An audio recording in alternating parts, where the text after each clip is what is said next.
नमस्कार विद्यार्थी मित्रहो, आज आपण प्रथम वर्ष कला विषय मराठी यामधील नाटक हा घटक अभ्यासू। नाटक ही सादरीकरणाची दाखवण्याची कला आर्ट ऑफ परफॉर्मिंग आहे, म्हणजेच प्रयोगनिष्ठ कला आहे।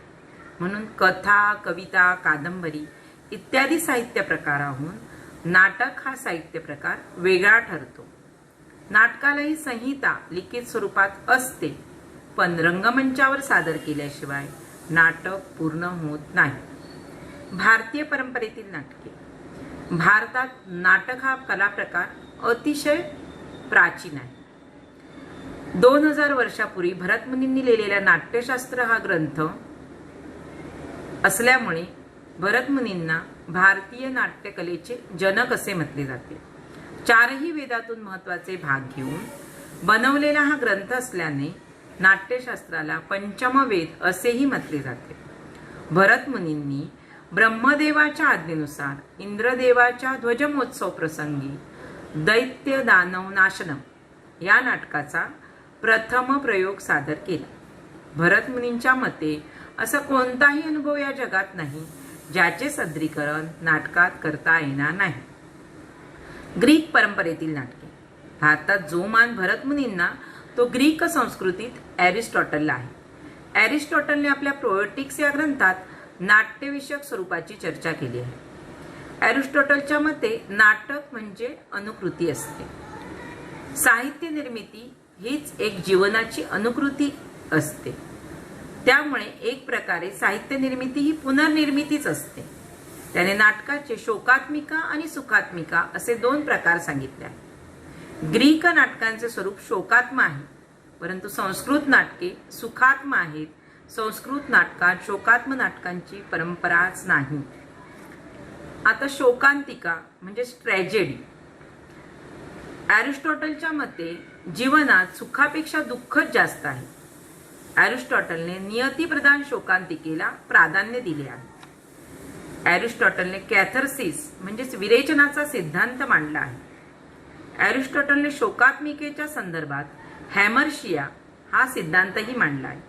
हॅमर्शिया म्हणजे हातून घडलेली मोठी चूक। इसवी सन 1925 मध्ये इब्सेन आणि स्टिंडबर्ग या दोन नाटककारांनी परिस्थिती शरण शोकांतिकेला महत्त्व दिले आणि त्यानंतरच्या काळात एकूणच विश्वाची निरर्थकता दाखवणारे न नाट्य म्हणजेच अब्सर्ड ड्रामा हा नाट्यप्रकार उदयास आला। या ट्रॅजेडीचे म्हणजे शोकात्मिकेचे 3 प्रकार आहेत। पहिला प्रकार आहे ग्रीक ट्रॅजेडी, म्हणजे भीषण नाट्य।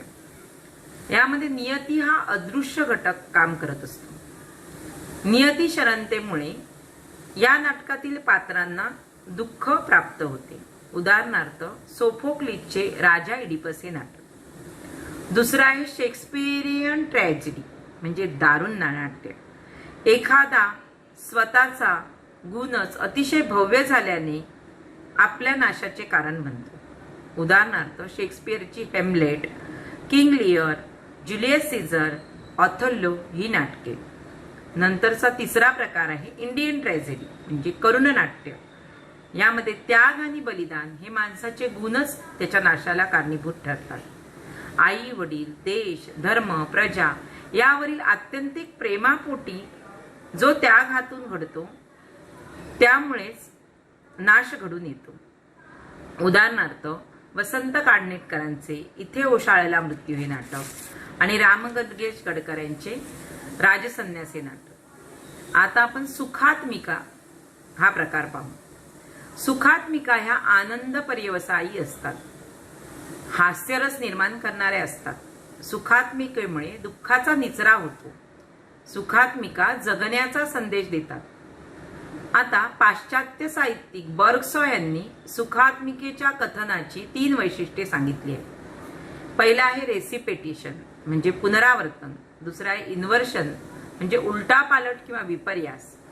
आणि तिसरं वैशिष्ट्य आहे रेसिप्रोकल इंटरफेरन्स ऑफ सिरीज, म्हणजे घटनांमध्ये पुन्हा पुन्हा व्यत्यय येणे। आता सुखात्मिकेचेही 3 प्रकार आहेत। पहिला आहे विडंबन नाट्य, एखाद्या व्यक्तीचे किंवा प्रवृत्तीचे विडंबन।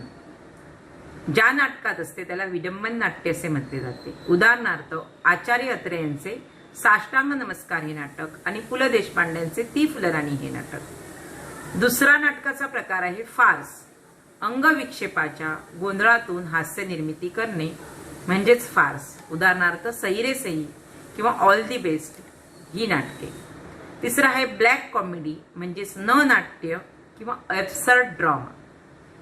गंभीर विषय विनोदी माध्यमातून सादर करणे म्हणजेच ब्लॅक कॉमेडी.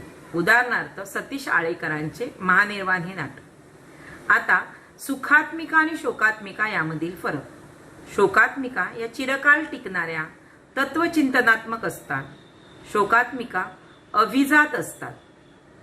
मात्र सुखात्मिकांमध्ये भावनांना आवाहन नसते, वरवरचा विनोद असतो. शोकांतिकांचे भाषांतर करणे सोपे असते कारण त्या कालजयी असतात. सुखांतिकांमध्ये विनोद असल्या कारणाने त्याचे भाषांतर करणे अवघड असते. धन्यवाद.